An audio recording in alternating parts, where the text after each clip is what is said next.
श्री राम जय जय राम।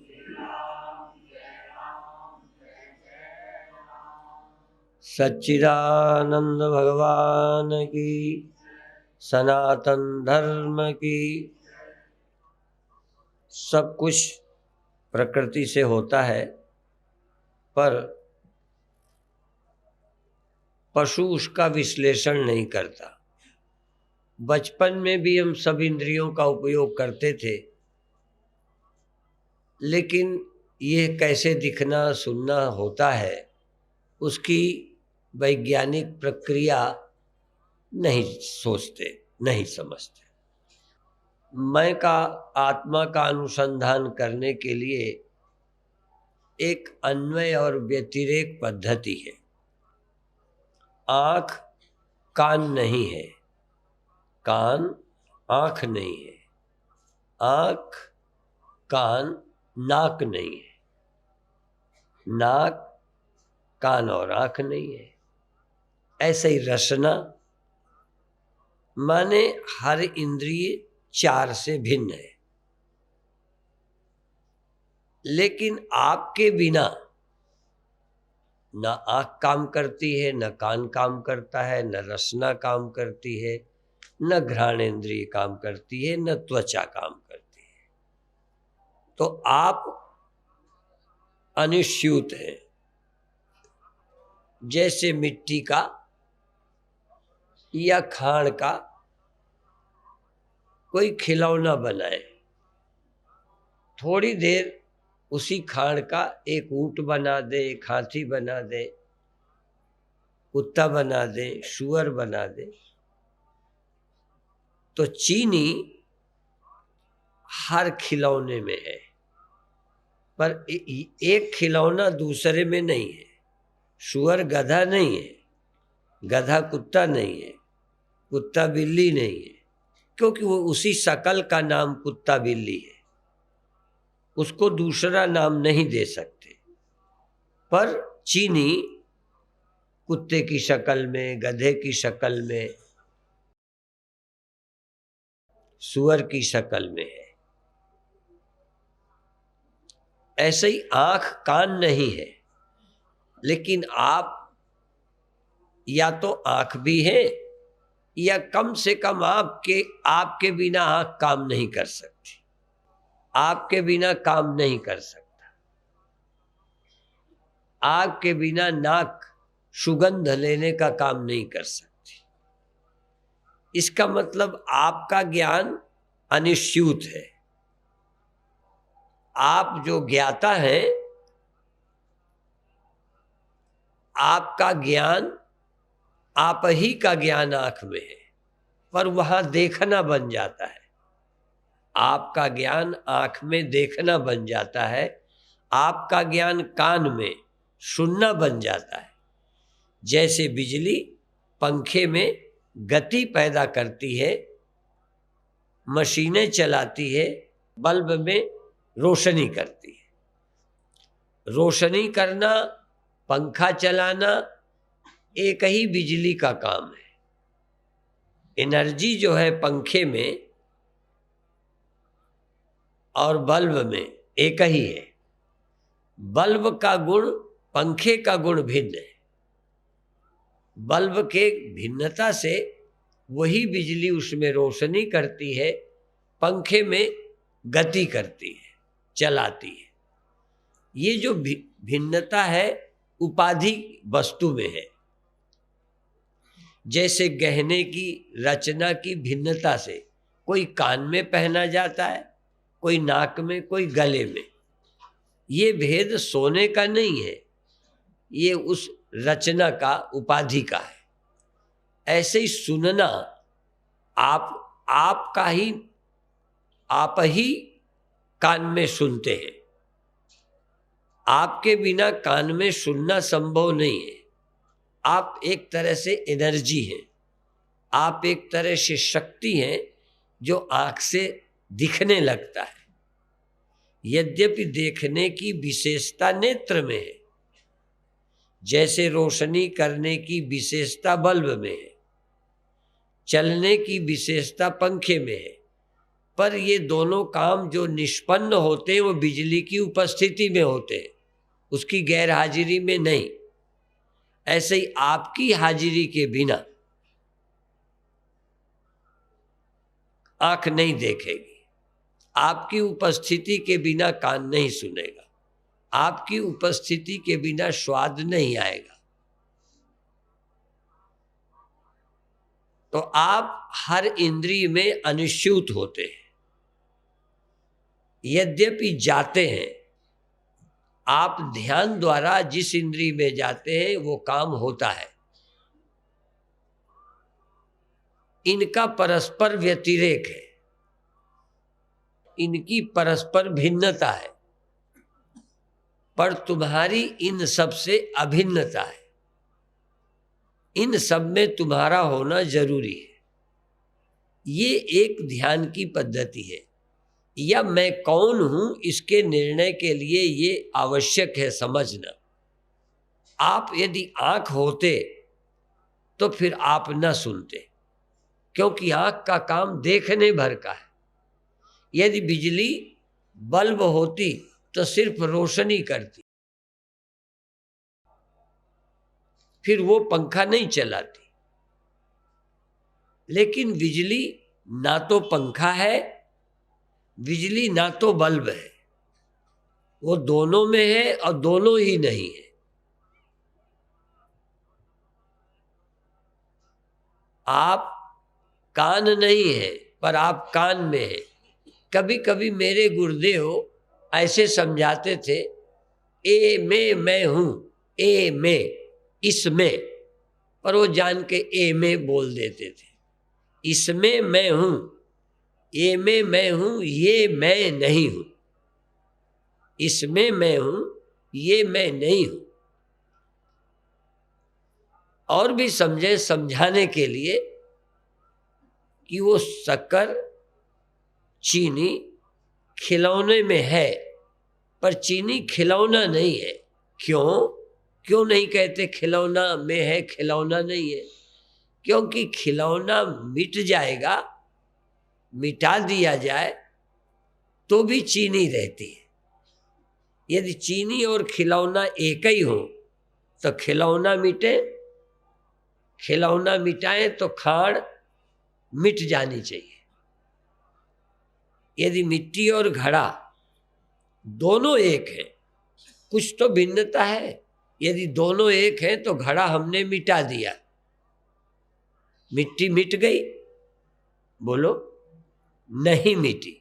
क्यों नहीं मिटी? क्योंकि वो घड़ा नहीं है, घड़ा मिटा। अब तर्क करोगे तो फिर घड़ा क्या है? घड़ा यद्यपि मिट्टी से भिन्न नहीं है, स्वतंत्र नहीं है। घड़ा बिना मिट्टी के स्वतंत्र नहीं है, परतंत्र है। मिट्टी स्वतंत्र है, मिट्टी का अपना अस्तित्व है, घड़े का अपना अस्तित्व नहीं है। वो इसकी है पना से, मिट्टी के है पना से वह है हो जाता है दिखने लगता है। हम सबकी नजर में वो है कहलाता है, किसके होने से? मिट्टी के होने से। इसी तरह आंख का देखना यद्यपि आंख का है, पर मेरी उपस्थिति के बिना आंख का देखना नहीं हो सकता। देखना बिना आंख के मुझ में भी नहीं है और बिना मेरे आंख में भी नहीं है, फिर भी देखना धर्म आंख का कहलाता है। जरा ध्यान दें, मिट्टी के बिना घड़ा नहीं है, घड़ा के बिना मिट्टी है, पर घड़े का अस्तित्व स्वतंत्र नहीं है, मिट्टी का अस्तित्व स्वतंत्र है। इसी तरह से सारी इंद्रियां मेरे से जीवंत होती हैं, अपना काम करने में सक्षम होती है। काम अपना, आंख अपना, कान अपना, नाक अपना, कान अपना काम करने में ये समर्थ हो जाती हैं जब इनमें मैं होता हूं। घड़ा पानी भर सकता है, कब तक? जब तक मिट्टी घड़े में रहे। घड़े से मिट्टी हटाई जाए तो घड़ा ही जीरो हो जाएगा, काम नहीं करेगा। तो इंद्रिय ज्ञान बिना मन के काम नहीं करता।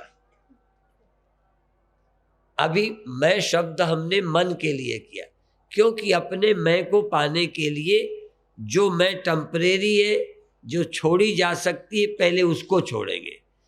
तो आँख को हम छोड़ देते हैं, कान को हम छोड़ देते हैं। अभी हमने हम शब्द का प्रयोग शुद्ध चेतन के लिए, आत्मा के लिए नहीं किया, पर क्रम से उत्तरोत्तर हम आत्मा की ओर बढ़ रहे हैं। विषयों से परे इंद्रियां हैं। विषय ज्ञान इंद्रियों से होता है, इंद्रिय ज्ञान मन से होता है। इंद्रिय ज्ञान मन से होता है। मन न हो तो आंख का पता नहीं, कान का पता नहीं। इसलिए यदि हम ये कहें कि विषय ज्ञान भी मुझी को होता है, इंद्रिय ज्ञान भी मुझी को होता है, और जाए मन का ज्ञान भी मुझी को होता है। यदि हम क्रम से लौटें तो मन का ज्ञान मुझे होता है, फिर मन के थ्रू इंद्रियों का होता है, फिर इंद्रियों के थ्रू विषय का होता है। तो विषय ज्ञान भी मुझी को तो हो रहा है। तस्य भाषा सर्वमिदं विभाति। बिना मेरे वही जो वास्तविक मैं हूं, मुझ वास्तविक मैं से ही सब भास रहे। पर यदि कोई ऐसे तर्क करे यदि तुम्ही से भासते हैं तो बिना इंद्रियों के, फिर बिना मन के, तो हम कहेंगे कि मैं अकेले, मैं अपने आप में भासता हूं, मुझे अपने भासने के लिए किसी और की जरूरत। मेरा होना, मेरी चैतन्यता, मेरा अस्तित्व बिना सबके है, पर मैं ही पहले मन को चमकाता हूं। मन इंद्रियों को प्रकाशित करता है, इंद्रियां विषय को प्रकाशित करती है। तो यूं तो परंपरा से ये प्रकाशित करते हैं ऐसा लगता है, पर इन सब में मैं ही होकर मेरी सत्ता लिए बिना कोई प्रकाशित नहीं करता। जैसे मकान ईंटों से बनता है, ठीक है ना? मकान ईंटों से बनता है, इसलिए सहज समाज में कहा जाएगा ईंटों से दीवार बनी है। लेकिन फिर प्रश्न कर दे ईंटा किससे बना है, तो कहेंगे मिट्टी से बना है। तो यदि ये कह दिया जाए ये दीवार मिट्टी की ही है, बिना मिट्टी की कोई दीवार नहीं है, तो सब दीवारें मिट्टी की हैं। तो इसी तरह से क्रम से देखें तो विषय ज्ञान इंद्रियों से, इंद्रिय ज्ञान मन से, मन ज्ञान बुद्धि से, बुद्धि ज्ञान चैतन्य साक्षी से। बुद्धिरात्मा महान परा, आत्मा से होता है। ये क्रम से कहें तो, लेकिन आत्मा की सत्ता बुद्धि ने ले ली, आत्मा का प्रकाश बुद्धि ने ले लिया, बुद्धि का प्रकाश मन ने ले लिया, मन का प्रकाश इंद्रियों में, इंद्रियों से जगत प्रकाशित हो गया। तो प्रकाशित तो एक ही से हुआ। तस्य भाषा सर्वम इदम विभाति। असल में आत्मा से ही सब प्रकाशित है, और कोई दुनिया में प्रकाश किसी के पास है ही नहीं। चूंकि आत्मा का प्रकाश पहले अहंकार को मिलता है। अहंकार, मन बुद्धि चित्त अहंकार, मनोबुद्धि अहंकार चित्तानि नाहम्।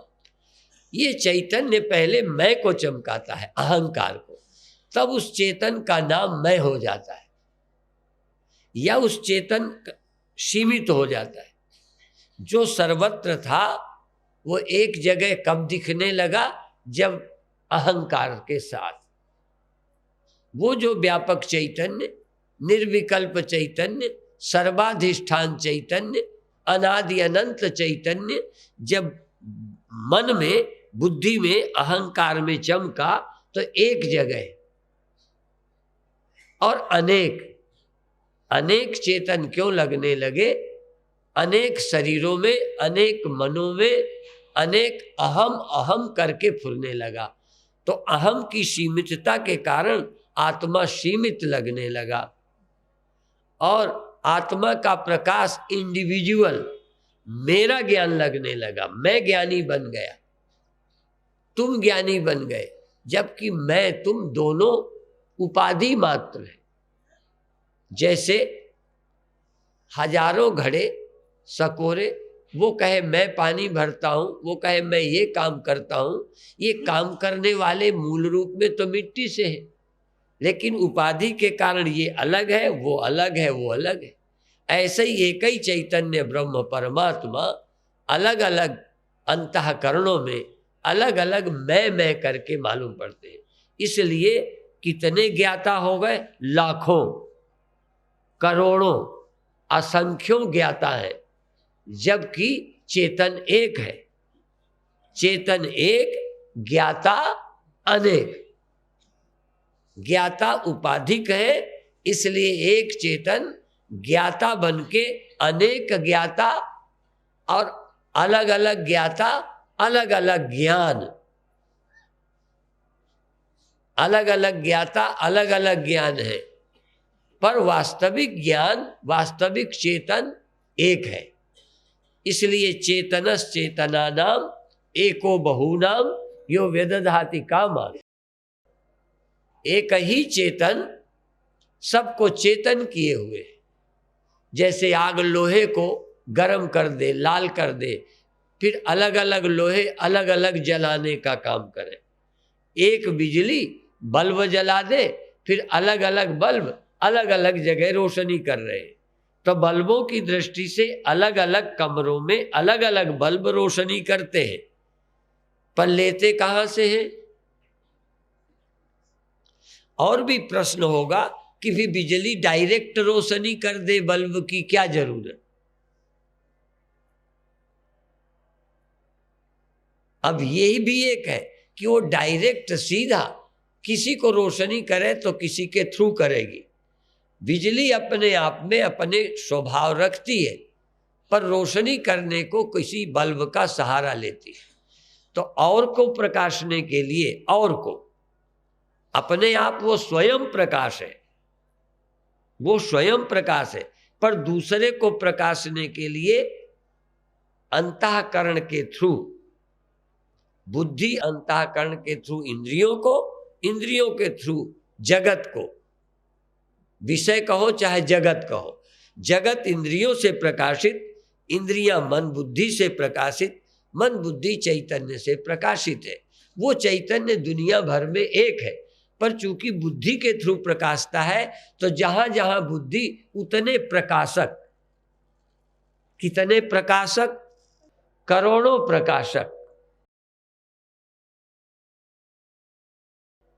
करोड़ों जीव, करोड़ों चेतन। इस बात को समझें। इसीलिए अनुभूति तो सहज सब जगह एक जैसी है कि हाँ मैं तुम हो, ये है वो है। और दर्शन या पढ़ना या समझना यही है कि इतने चेतन है क्या। यही बात है जो गुरु क्लियर कर सकता है, और क्लियर वो करता है जिसने स्वयं मेहनत की, इस बात को क्लियर किया है। सहज अलग अलग लगना, हिंदू हो, मुसलमान हो, पंडित हो, बनिया हो, सब अलग अलग लगते ही हैं। जानवर है, कुत्ता है, बिल्ली, इतने चेतन है, अलग अलग जीवित है, अलग अलग जगते हैं, अलग अलग देखते हैं, सब अलग अलग, लेकिन सब जीवों को एक ही परमात्मा प्रकाशित करता है। सब जीवों की वास्तविकता एक परमात्मा है। जिस दिन हम ये जान जाते हैं, और वो एक निर्विकार है, जन्म मरण रहित है, उससे हम अलग लगते भर हैं उपाधि के कारण। यही भ्रम है कि हम अलग को सत्य मान लेते हैं। अलग लगना बुरा नहीं है, पर अलग लगना ऐसे ही सत्य मान लेना। शीशे में दिखना और उसे अपना मुख मान लेना। मुख तो मेरा इधर है, उधर दिखता है। शीशा हटाओगे तो वो गायब है, ये थोड़ी गायब है।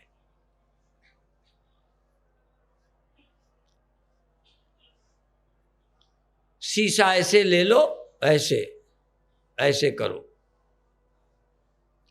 शीशा हिलाना, आंख बिल्कुल न हिलाना, ऐसे कर दो, बिल्कुल आंख नहीं मोड़ना, दृश्य बदल जाएगा।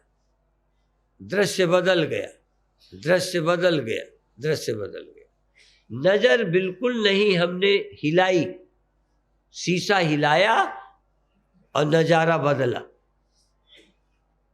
अभी मुझे ऊपर की चीज दिख रही थी, अब मुझे इस साइड की, इधर के दिखने लगे, इधर के दिखने लगे।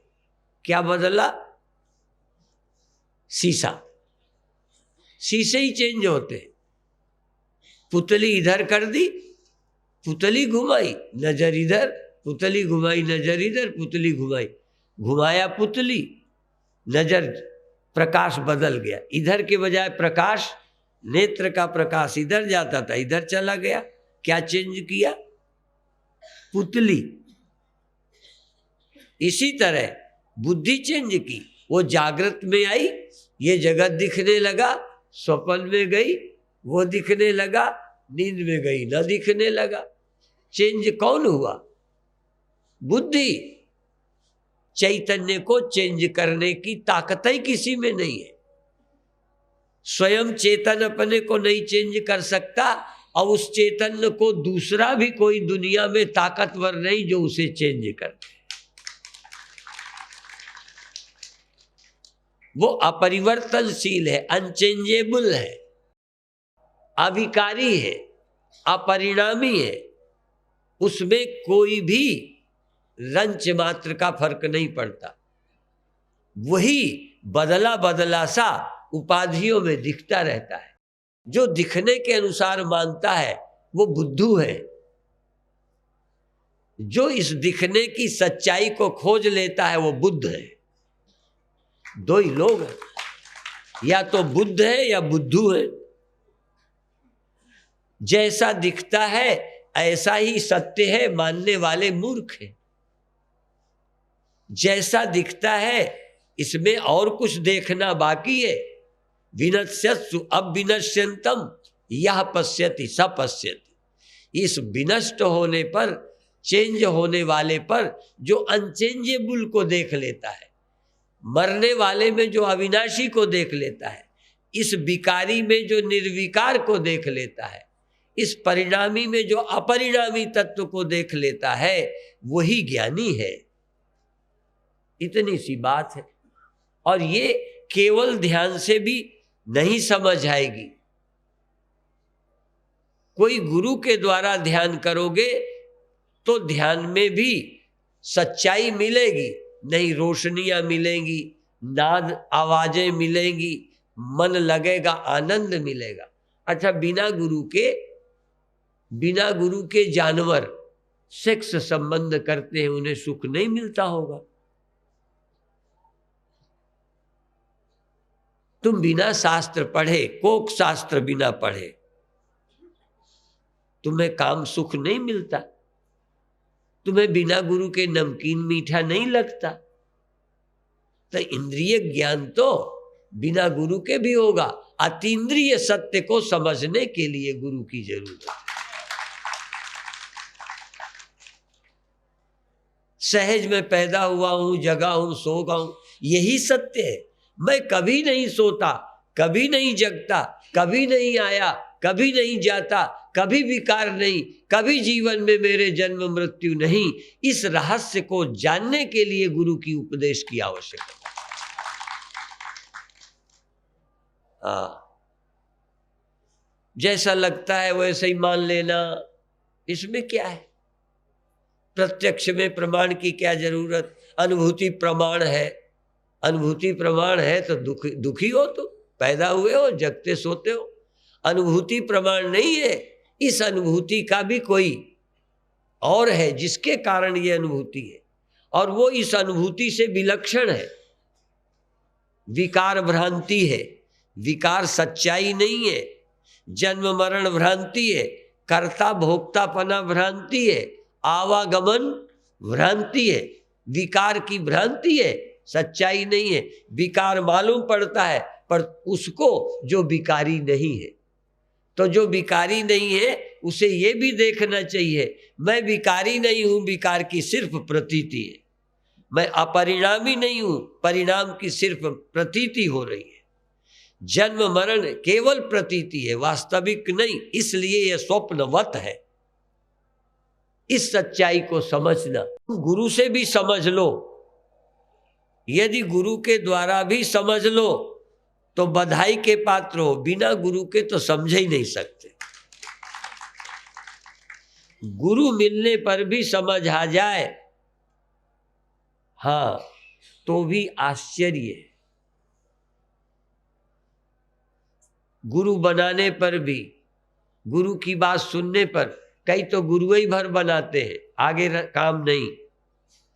कुछ लोग गुरु बनाकर समझना भी चाहते हैं, फिर भी दिमाग नहीं काम करता। जैसा समझने की आदत है वही सच लगता रहता है। गुरु का कहना सच्चा, गुरु का उपदेश सच्चा नहीं लगता। अपनी समझ जैसी है, जैसा लगता है वही सच्चा लगता रहता है, इसी को मानते रहते हैं। गुरु का ज्ञान तो सारे ज्ञानों का दिवाला पीट देता है। सब क्या है, कुछ नहीं।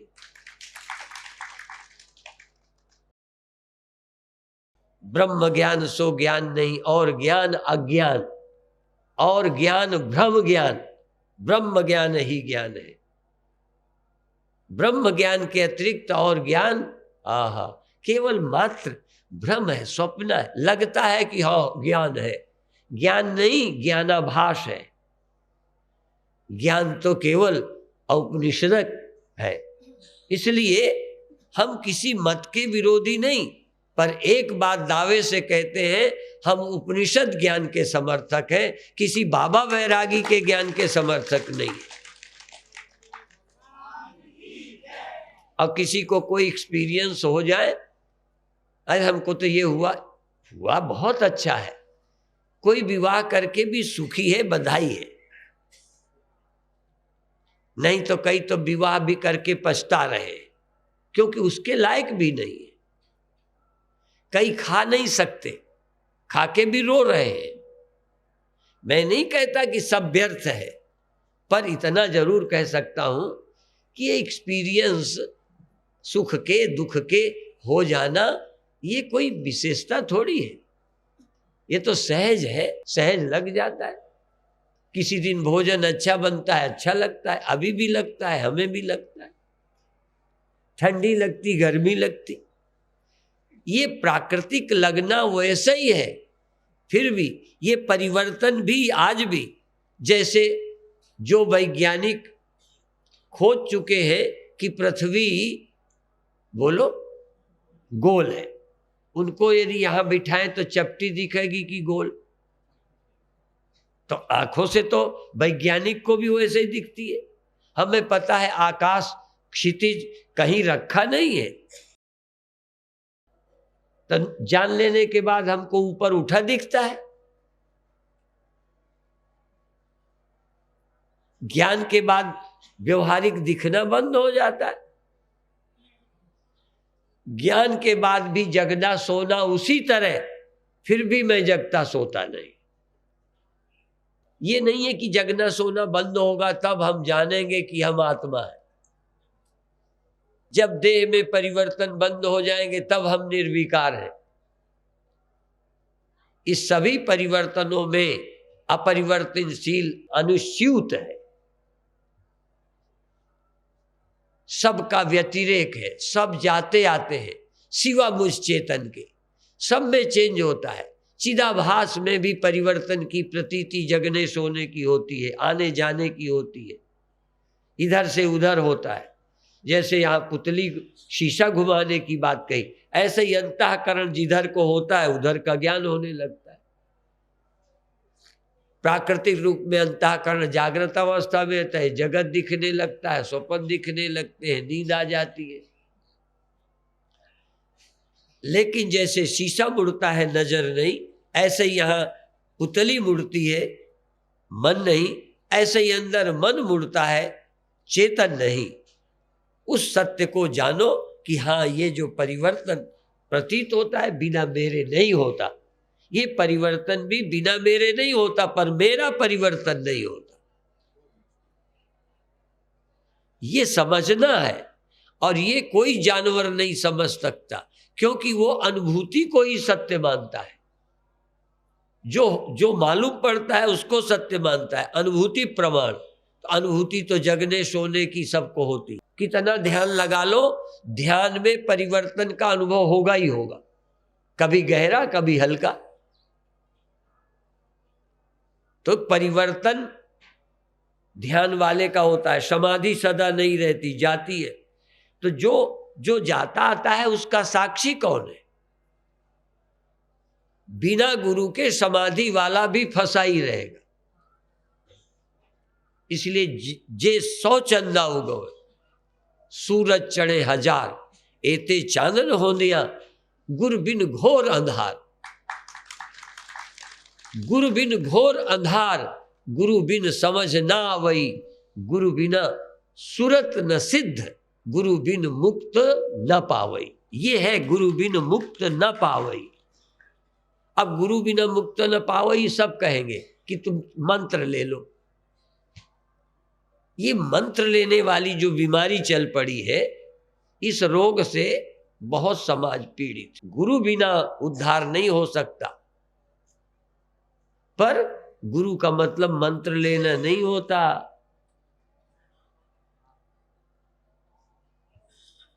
गुरु का कुछ काम है, गुरु कुछ काम करना चाहता है, गुरु एक तुम्हें समझ देना चाहता है कि तुम सारी समझ को आग लगा सको, सारी अनुभूतियां मिथ्या, जो कुछ कहूं नहीं हूं, या जो मैं अनुभव करूं, जो मेरे अनुभव में आ जाए, सब मिथ्या। जो भी मुझे अनुभव में आए, जो आ रहा है, ये सब झूठा है।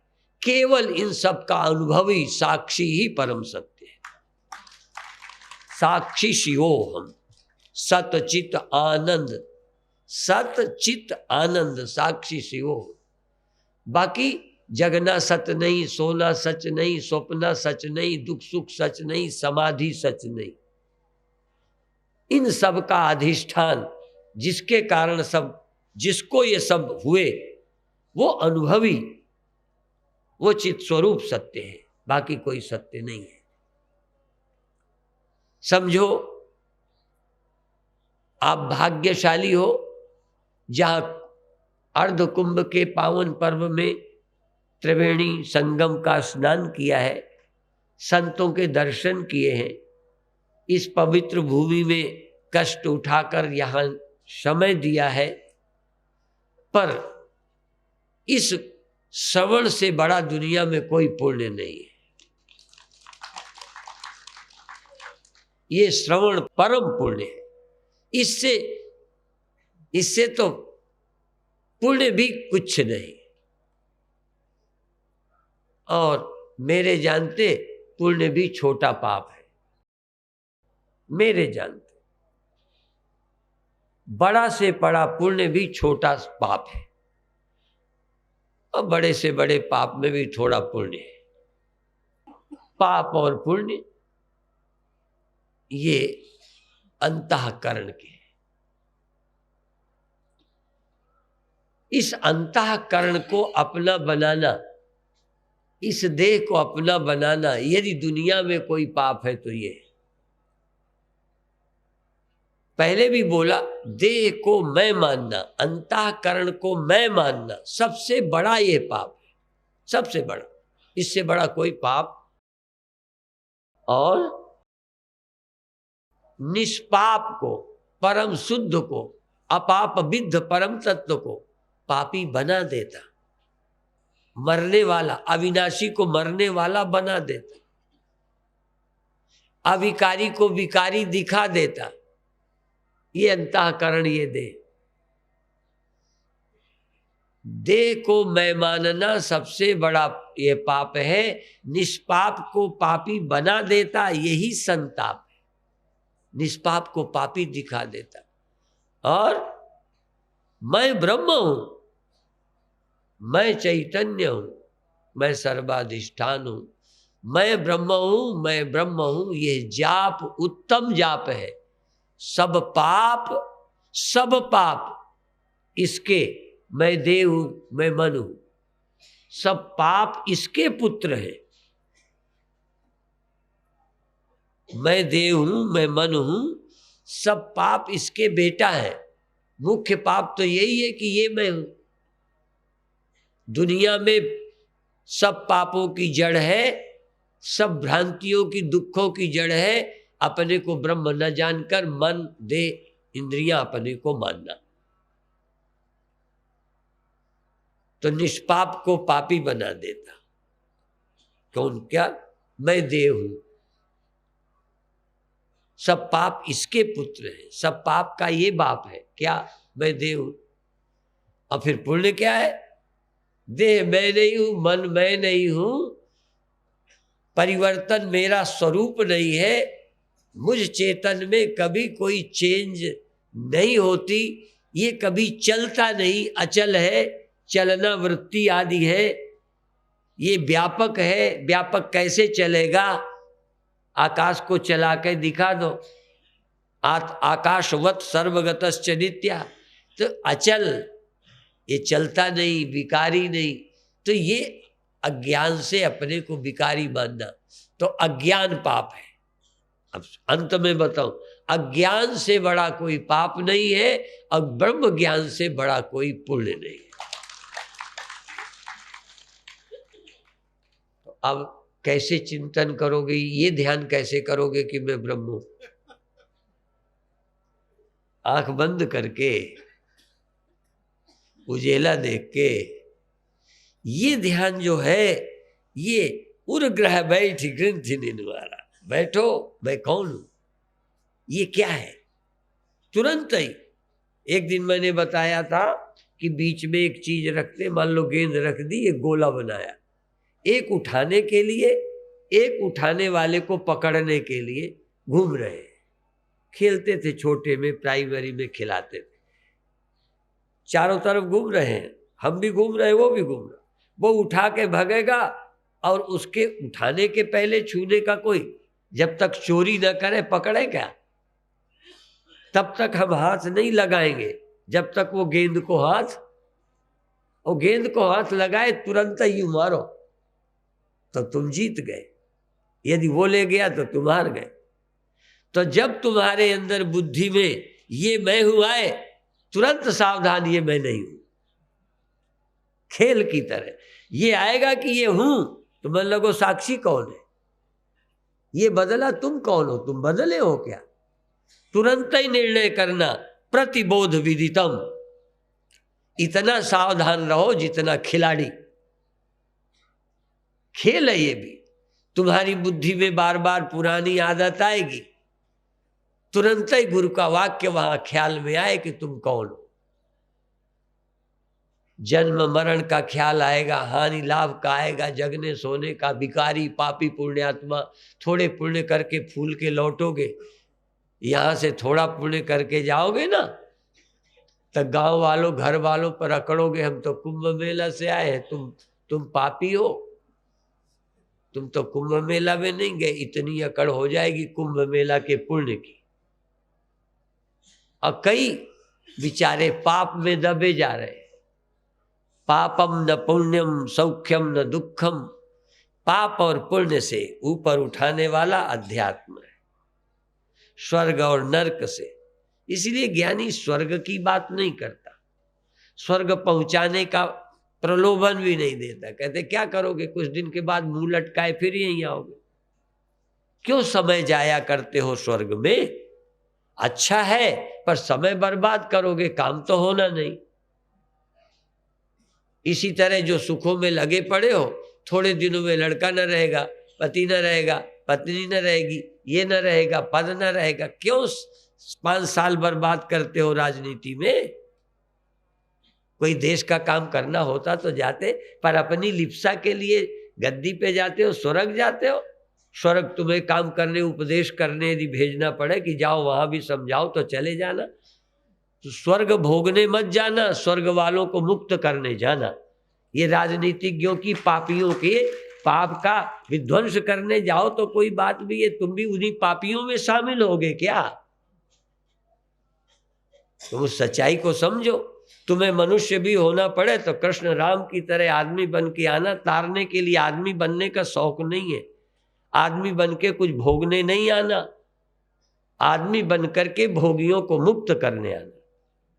ये जिंदगी है, इसको समझने की कोशिश करिए। अभी आंख बंद कर लो और अचिंतन करना। कहाँ हो तुम, कौन हो?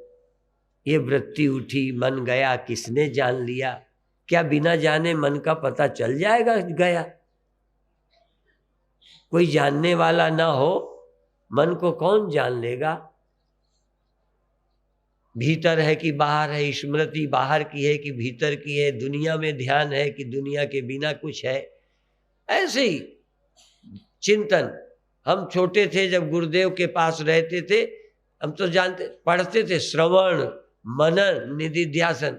हम गुरुदेव की सौगंध करते हैं, हमें मनन क्या होता है पता ही नहीं चलता था। मनन क्या होता है, निधिध्यासन क्या होता है, पढ़ते थे श्रवण मनन निधिध्यासन।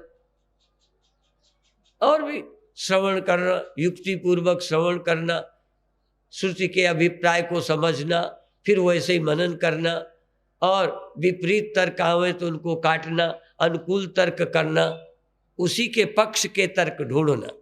ऐसे हम खूब पढ़ते थे। पर हमें लगता है चिंतन निधिध्यासन मनन तो अब आया है। अब हम मनन करते हैं, अब हम निधिध्यासन करते हैं, अब उस सत्य का अनुभव करते हैं, अनुभव भी करते हैं। हमारा ध्यान श्रवणात्मक है, जो सुना उसके अनुसार अंदर देखो तुम कौन हो। ये अंतःकरण की वृत्तियां उठती हैं। क्या वृत्ति उठी, कितनी देर वो वृत्ति रही, फिर वो वृत्ति गई। तुम साक्षी चेतन, साक्षी शब्द भी नहीं। यदि तुम ना होते तो वृत्ति का पता कैसे चलता? इसलिए तुम साक्षी हो। वृत्तियों का ज्ञान, वृत्ति के द्वारा आए, स्मृति में आए, प्रत्यक्ष आए विषयों का ज्ञान, शरीर इंद्रियों का ज्ञान जिसके द्वारा होता है, जिसकी उपस्थिति में होता है। कर्माध्यक्ष सर्वभूतादिवास साक्षी चेता केवलो निर्गुणश्च एको देवः। एको देवा, लोग हिंदू धर्म पर आरोप, इनके बहुत देवता हैं। अरे हमारे वेद एक ही देवता कहते हैं। एको देवा सर्वभूतेषु गूढ़ा, एक जगह नहीं, सब भूतेषु में छिपा है। सर्वभूतेषु गूढ़ा, सर्वव्यापी, सर्वभूतांतरात्मा। सर्वभूतांतरात्मा, एक की आत्मा नहीं, स्वामी परमानंद की आत्मा नहीं, सर्वभूतांतरात्मा। कर्माध्यक्ष सर्वभूताधिवासा साक्षी चेता केवलो निर्गुणश्च। इस चिन्मात्र निर्गुण परम तत्व को जानो। परमात्मा सगुण साकार, परमात्मा सगुण निराकार। अभी क्या, साक्षी चेता केवलो निर्गुणश्च, केवल निर्गुण, जिसमें न रजोगुण न तमोगुण, कोई गुण नहीं, गुणातीत। साक्षी चेता केवलो निर्गुणश्च। गुण है पर आप तो निर्गुण ही है, आप तो चिन्मात्र ही है, आप तो परम दिव्य है, परम पवित्र है, सचमुच है। पर अभी आपका मन नहीं मानता। हम कहेंगे पाप पुण्य तुम में नहीं है, फिर भी तुम्हें ग्लानि होगी। हम कहेंगे पुण्य उण्य कुछ नहीं, तुम करता नहीं हो, फिर भी थोड़े से अच्छे काम करके पड़ोसी पर दिखाते हो मैं चरित्रवान हूं, मैं ज्यादा अच्छा। अच्छे हो लेकिन गुणाभिमानी हो, गुणातीत तो नहीं हो। अभी करता तो हो, तभी तो पुण्य तुम्हारा है। कर्तापन के द्वारा पुण्य का तुम्हें सुपीरियरिटी कॉम्प्लेक्स निर्मित होती है, इन्फीरिटी निर्मित होती है। कोई कॉम्प्लेक्स निर्माण मत करो, कोई गांठ लगाने की जरूरत नहीं, निर्ग्रंथ हो जाओ, सब ग्रंथियां खोलकर फेंक दो। विद्यते हृदय ग्रंथि छिद्यन्ते सर्व संशया क्षीयन्ते चास्य कर्माणि तस्मिन् दृष्टे परावरे। बहुत अच्छे। श्रवण के अनुसार अंदर अनुभव करो, सब अध्यस्त है, सब कल्पित है, सब ख्याल मात्र है। ये आकार प्रकार गुण जैसे स्वप्न में सब दुख सुखादि खड़े हो जाते हैं बिना हुए, मात्र अंतःकरण की अनुभूति है, ऐसे ही सब जागृत में है। एक चिन्मात्र सत्ता सत्य है। अब 1 मिनट मौन और शांत रहकर अंतर के सत्य का अनुसंधान करो। सत्यानुसंधान, आत्मानुसंधान, तत्वानुसंधान, सत्य की खोज, असलियत को समझो और जीवन को धन्य बना लो। यह गुण साधन ते नहीं हुई, तुम्हारी कृपा कोई भाव कोई कोई। सतगुरु मिले ते जाए जीवी, संशय भ्रम समुदाय। बिनु गुरु भवनिधि तरह न कोई, चाहे विरंचि शंकर सम होई। बहुत अच्छे। अब सहज भाव से धीरे धीरे छोड़ दीजिए, अभी समय हो गया। हाँ।